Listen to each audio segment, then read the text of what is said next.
Second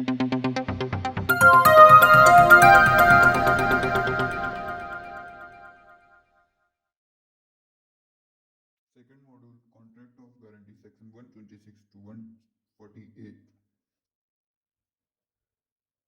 अब हम लोग पढ़ते हैं इसमें synopsis. Definition of contract of guarantee section 126 में दिया हुआ है। सेकंड है formation and essential feature of a contract of guarantee, parties to the contract, effect of minority of principal debtor. इसमें हम एसेंशियल फीचर पढ़ेंगे, कॉन्ट्रैक्ट ऑफ गारंटी पढ़ेंगे, parties पढ़ेंगे। इसमें 3 पार्टीज होती हैं। पहली क्रेडिटर, दूसरी डेब्टर, थर्ड होती है श्योरिटी। और फिर पढ़ेंगे कॉन्ट्रैक्ट ऑफ गारंटी का डिफरेंस और कॉन्ट्रैक्ट ऑफ इंडेमनिटी में। फिर पढ़ेंगे consideration of guarantee, contract of guarantee section 127 में दिया हुआ है। कॉन्टिन्यूइंग गारंटी पढ़ेंगे और इसके रिवोकेशन भी पढ़ेंगे। फिर nature and extent of surety liability पढ़ेंगे। श्योरिटी के राइट्स पढ़ेंगे प्रिंसिपल डेक्टर के लिए, और श्योरिटी राइट पढ़ेंगे क्रेडिटर के अगेंस्ट में। स्पेशल पोजीशन पढ़ेंगे श्योरिटी की, सर्कमस्टेंसेस पढ़ेंगे जहां पर श्योरिटी अपने आप को डिस्चार्ज कर सकता है, जो 143, 140, 133, 134, 125, 139, 143 एक्सेट्रा में। फिर letters of credit and bank guarantees पढ़ेंगे। अब पार्टीज तो 3 होती है इसमें, surety, principal debtor and creditor. तो चलिए अब आगे बढ़ते हैं कॉन्ट्रैक्ट ऑफ गारंटी के सिनॉप्सिस से आगे डेफिनेशन पर। तो ये रहा, ये सिनॉप्सिस मतलब कि ये इंडेक्स एक टाइप का है। इतना ही चीजें हम लोग कॉन्ट्रैक्ट ऑफ गारंटी में पढ़ेंगे। कॉन्ट्रैक्ट ऑफ गारंटी की डेफिनेशन है according to section 126 of Indian contract act. Contract of guarantee is a contract to perform the promise और discharge the liability of a third person in case of his default. मतलब कि इसमें कहना ये है कि जो प्रॉमिस होगी, जब थर्ड पर्सन अपनी लायबिलिटी से डिफॉल्ट कर जाएगा तो श्योरिटी की इसमें परफॉर्म करेगा जो प्रॉमिस किया होगा। The person who give the guarantee is called the surety. The person in respect of whose default the guarantee is given is called the principal debtor, and the person to whom guarantee is given called the creditor. Guarantee जो है written या oral भी हो सकती है। अब essentials पढ़ते हैं, क्योंकि इसेंशियल्स वेरी इंपॉर्टेंट है। आप इसको एज इट इज नोट्स में, पेपर एग्जाम में भी लिख सकते हैं। Contract of guarantee is a specific contract. ये एक स्पेसिफिक कॉन्ट्रैक्ट है।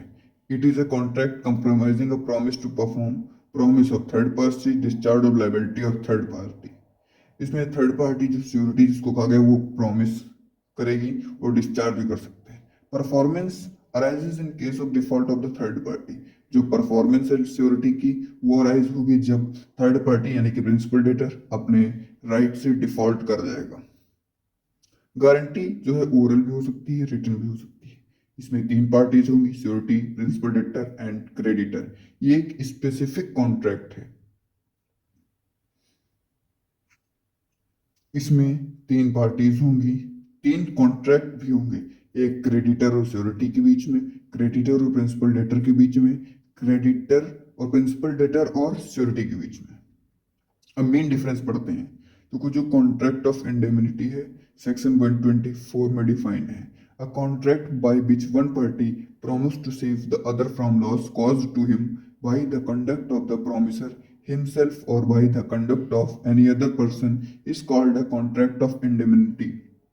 कॉन्ट्रैक्ट ऑफ इंडेमनिटी में ये दिया हुआ है कि कोई एक पार्टी दूसरी पार्टी को प्रॉमिस करती है कि जो भी लॉस होगा कोई कार्य करने में, उससे जो भी लॉस उसके द्वारा किए गए कार्य या किसी दूसरे के द्वारा किए कार्य से होगा तो उसको वो कंपनसेट करेगा। अब यही करते हैं, देखते हैं श्योरिटी में। Contract of guarantee is a contract to perform the promise or discharge the liability of third person in case of his default. A person who gives the guarantee is called the surety. The person respect of whose default the guarantee is given called the principal debtor, and the person to whom the guarantee is given called a creditor. A guarantee may be either oral or written.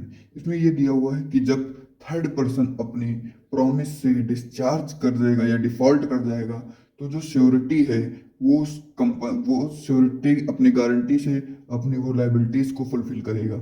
मतलब कि कोई दूसरे default करता है अगर principal debtor तो surety उसके लिए लायबल हो जाएगा। कॉन्ट्रैक्ट ऑफ इंडेमनिटी में टू पार्टीज होती हैं, इंडेमनीफायर जिसको प्रोमिसर कहते हैं, इंडेमनीफाइड जिसको प्रोमिसी भी कहते हैं।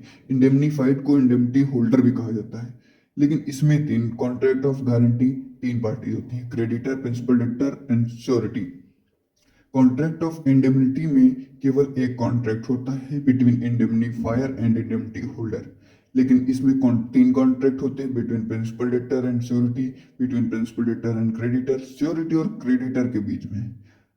लाइबिलिटी इंडेमनीफायर की जब अराइज होंगी जब कोई वहां पर लॉस हो जाएगा सेकंड पार्टीज को, मतलब कि इंडेमनिटी होल्डर को जब कोई लॉस हो जाएगा तब वहां पर लाइबिलिटी डिक्रीज होंगी कॉन्ट्रैक्ट ऑफ इंडेमनिटी में। लेकिन कॉन्ट्रैक्ट ऑफ गारंटी में जब थर्ड पार्टी अपने लाइबिलिटी से डिफॉल्ट कर जाएगा तब श्योरिटी लाइबल हो जाएगा कंपनसेट करने के लिए क्रेडिटर को। एनीथिंग डन और promise made for the benefit, अभी हम लोग पढ़ रहे हैं कंसिडरेशन का 127 सेक्शन 127 कंसिडरेशन फॉर गारंटी।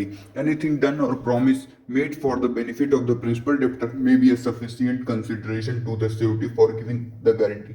मतलब कि जो भी चीज प्रिंसिपल डेप्टर के सफिशिएंट हो रही हुए तो वही सफिशिएंट कंसिडरेशन है श्योरिटी के लिए। मान लीजिए कि जैसे एक एग्जांपल पढ़ते हैं, जो बी रिक्वेस्ट करता है सी से कि इट्स गुड डिलीवर कर दो, ए एग्री हो जाता है तो C will guarantee the payment, payment की गारंटी करता है। C promise to guarantee the payment in consideration of a promise to deliver the goods. यहाँ पर सी के लिए जो सफिशिएंट कंडीशन है वो सी की प्रॉमिस है, मतलब कि कोई भी कार्य करने के लिए जो प्रॉमिस किया गया हो अगर वो प्रिंसिपल डेटर को सफिशिएंट कंसिडर मिल जाए, बेनिफिट हो जाए, तो वहां पर कंसिडरेशन जो है वो गारंटी श्योरिटी के लिए वही हो जाता है। तो ये एग्जांपल एक और पढ़ते हैं, ये वाला बी रिक्वेस्ट ये वाला फिर से समझते हैं। मतलब कि जो इसमें कंसिडरेशन है ये प्रॉमिस करता है डिलीवरी गुड करने के लिए, तो C will guarantee the payment of the price of the good, C guarantee करता है, ठीक, गारंटी ले लेता है, ए प्रॉमिस कर दे डिलीवर कर देता है। सफिशिएंट कंडीशन मतलब कि अगर बी को वो गुड्स डिलीवर हो गए हैं तो यही सफिशिएंट कंडीशन है सी के लिए, क्योंकि सी यहाँ पर श्योरिटी है। अब एक और पढ़ते हैं, ये A's airline deliver goods to B. C after request A to forbear to sue B for debt for a year and promise that if he does so, C will pay for them in default of payment by B. A agrees to forbear. This is a sufficient condition. A जो है एक good बेचता है B को, C request करता है A2 कि एक साल तक वो नहीं शो करेगा और प्रॉमिस करता है कि अगर वो C डिफॉल्ट करता है तो C पे कर देगा पेमेंट B, ठीक है। ये एग्री हो जाता है सी की बातों से और यही एक सफिशिएंट कंसिडरेशन है सी की प्रॉमिस के लिए। A sell a good to B afterward without condition agrees to pay for them in default of B, the agreement is void. क्योंकि कंसिडरेशन नहीं होगा तो एग्रीमेंट नहीं हो पाएगा, यहाँ पर एग्रीमेंट वॉइड हो जाएगा। अब श्योरिटी की लाइबिलिटी पढ़ते हैं। The liability of the surety is coextensive with that of principal debtor unless it is otherwise provided by the contract। मतलब कि श्योरिटी की जो लाइबिलिटी है वो कोएक्सटेंसिव है, मतलब कि equally to the principal debtor है, और इफ अगर कोई भी चीज कॉन्ट्रैक्ट में दी हुई है, मेंशन है, तो वो उतने के लिए ही लाइबल होगा। जैसे मान लीजिए 100 रुपीज के लिए लाइबल हैं both principal debtor and surety, तो इसमें दोनों लोग इक्वली लाइबल होंगे। लेकिन अगर कॉन्ट्रैक्ट में मेंशन है कि जो श्योरिटर है वो केवल 20 रुपीज के लिए गारंटी लिया तो 20 रुपीज देगा। अब हम लोग पढ़ते हैं continuing guarantee section 129। A continuing guarantee which extends to a series of transaction is called a continuing guarantee। मतलब कि वो गारंटी जिसमें मल्टीपल ट्रांजेक्शन हो उसको continuing guarantee कहते हैं।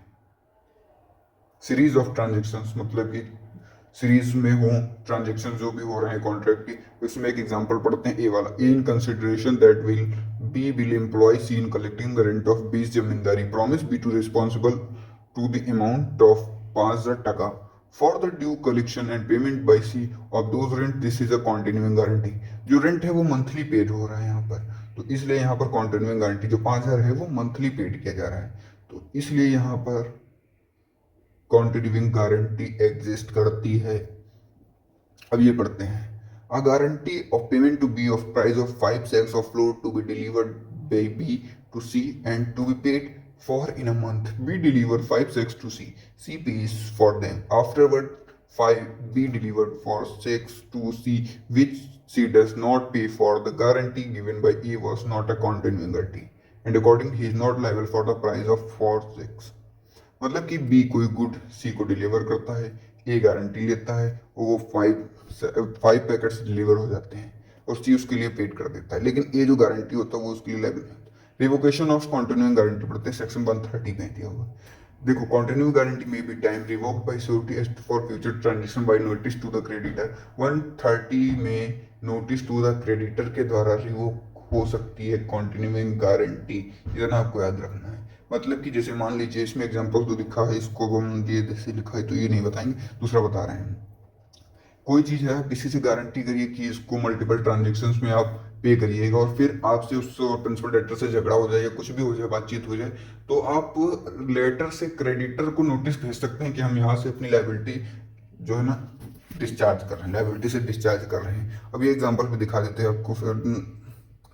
In consideration of this discounting is request bill of exam to C guarantee to be for 12 months, the due payment of all such bills to the extent of 3,000 taka be discount bill for C to extent of 7,000 taka afterward 3 months. A revoke the guarantee, this revocation discharge is from all liability to be for any subsequent discharge liable to be the 2,000 टका on default of सी। मतलब 2,000 टका paid किए जाएंगे क्योंकि वो 3,000 paid कर चुका है।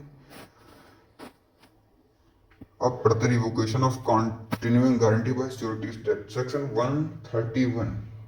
इसमें दिया है जब श्योरिटी की डेथ हो जाएगी तो जो उस कॉन्ट्रैक्ट ऑफ कॉन्टिन्यूइंग गारंटी है अपने आप रिवोक कर जाएगा।